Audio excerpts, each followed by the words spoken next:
Panorama de mercado, dia 30 de junho, terça-feira, dia de correção aí para o Ibov, apesar do cenário externo estar bastante favorável, com alta aí considerável nos índices americanos e europeus.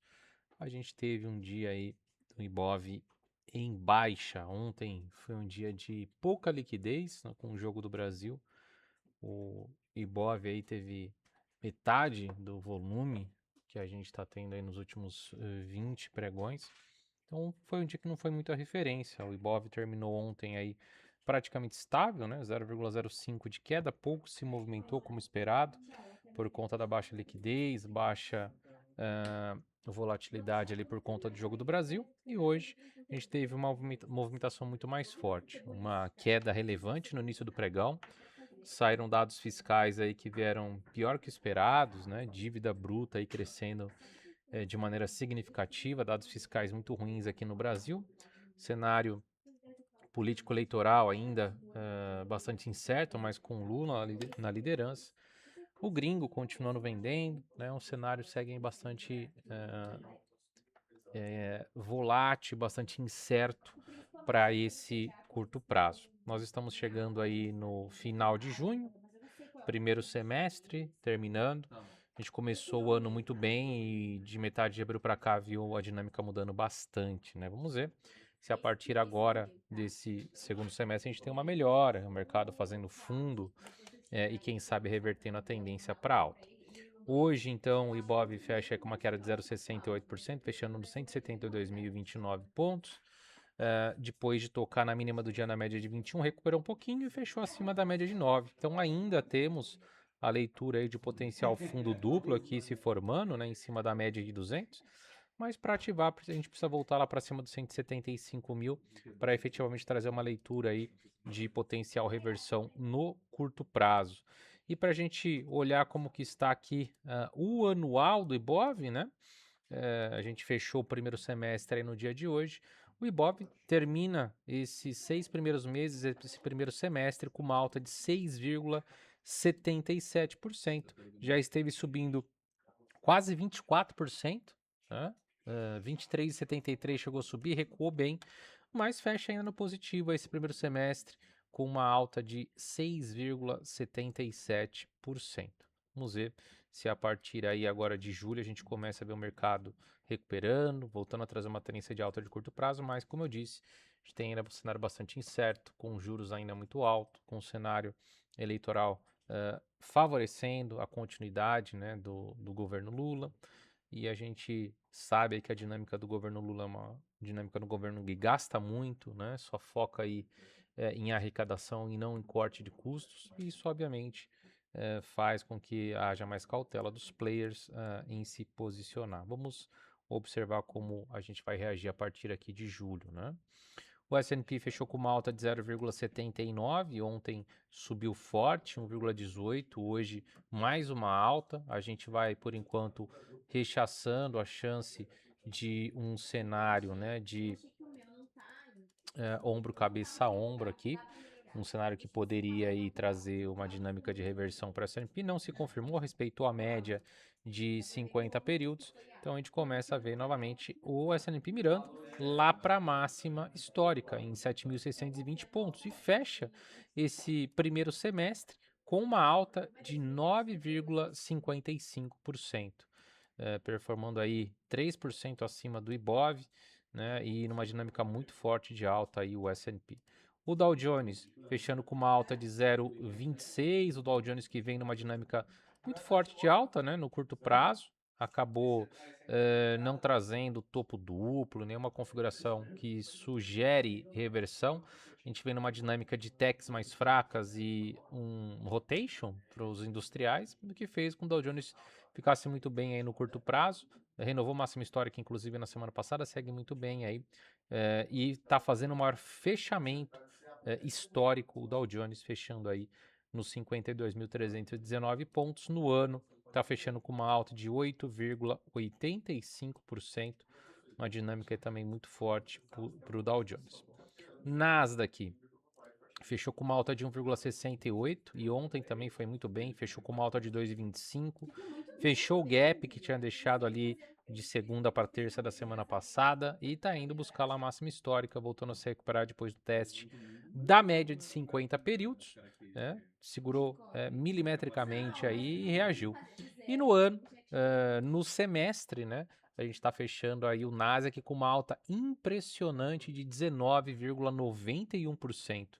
Muito forte as techs, apesar de ter dado um susto aí, né? No começo do mês ali, uma correção um pouco mais forte. Terminam o mês de junho e o primeiro semestre muito bem. O Nasdaq com uma alta de quase 20%. Juros. Os juros lá nos Estados Unidos hoje deram uma estressada, 2 anos subiu 5,5 bips, segue numa tendência de alta aí muito forte, com médias inclinadas para cima. Os 5 anos com uma alta de 7, reagindo depois de um toque aí na média de 50, deixando ainda topos mais baixos, mas não querendo perder essa região dos 4,12, 4,13. E o 10 anos subindo hoje 7,7 bips, mas o 10 anos já com uma visão muito mais clara de uma tendência de baixa. Vem trazendo aí uma dinâmica já de topos e fundos descendentes. Olhando aqui no ano até agora, o 10 anos vai subindo 29 bips, os 5 anos sobe 49 bips e o 2 anos sobe 68 bips. Então, juros curto bastante estressado, a curva média estressada também, mas muito menos, e o juros mais longo, né? A curva mais longa, apesar de estar subindo no ano, está bem mais tranquilo na sua dinâmica de alta. Tá? Então, há grandes chances ainda de elevação de juros nos Estados Unidos esse ano, então por isso a gente vê uma curva mais curta e estressada. O petróleo vem aí de uma leve alta ontem 0,29, hoje sobe 0,87, vem trazendo uma dinâmica bastante baixista aí com topos e fundos descendentes, médias alinhadas para baixo e cenário pré-guerra, né? A gente volta ali para a região de 73 a 70 dólares, que é onde o petróleo se encontrava antes da guerra de Estados Unidos e Irã. Então, tendência de baixa bem definida, chegando numa região de suporte importante. No ano até agora, nesse primeiro semestre, está fechando com uma alta boa de 20,34%, mas se a gente considerar os anos anteriores, o petróleo vem, né, de 3 anos de queda. Então esse ano teve um estresse muito grande e apesar de estar subindo 20%, volta para níveis aí que a gente viu pré-guerra. Minério de ferro lá em Singapura apresentou estabilidade, né? Fechou com 0,05 de queda. No aftermarket, que também caiu mais um pouquinho, 0,05. Está numa tendência muito clara e bem definida de baixa o minério de ferro. E a gente fecha o primeiro semestre aí com uma queda de 6%, 6,05 o minério de ferro lá em Singapura, fechando, né, por enquanto o semestre aqui, mas querendo fechar nessa nesse visão de período anualizado, tá aí já caminhando para fechar abaixo da média de 9 períodos.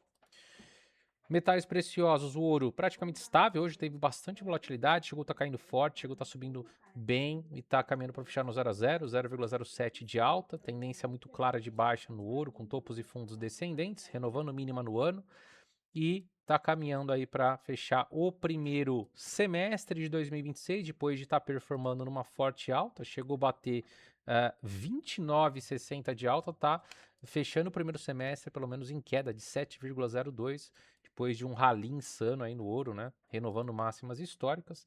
A prata hoje com uma alta de 1,51%, vem também numa dinâmica bem baixista a prata, né, no curto prazo, com topos e fundos descendentes. No ano, está com uma queda de 17,38%, depois de ter um rally muito forte, subindo quase 70% na máxima do ano, renovando máxima histórica, virou para queda aí, pelo menos nesse primeiro semestre. Criptomoedas, Bitcoin está ali na mínima do ano, no patamar de 58 mil dólares, né? Bateu ali novamente na região, está se recuperando um pouquinho, está em 58.700, caindo 2,42% hoje, numa dinâmica bastante pesada de baixa, né? E no ano, a gente está caminhando aí por uma queda, até agora 6 meses, de 33% praticamente. Inclusive, eu posso ter um post agora de pouco, Vocês podem olhar no meu perfil no Instagram, né? Falando dos ciclos de queda aí no Bitcoin, nós tivemos 2 ciclos já de queda de 80% do topo. E se o Bitcoin engatar uma correção aí de 80% do topo, ele vai mirar lá para a região dos 25 mil dólares, né? O que poderia dar uma oportunidade aí boa para compra. Vamos ver se no decorrer dos próximos meses o Bitcoin vai renovando mínimas e vai perder essa região aí dos 50 mil dólares.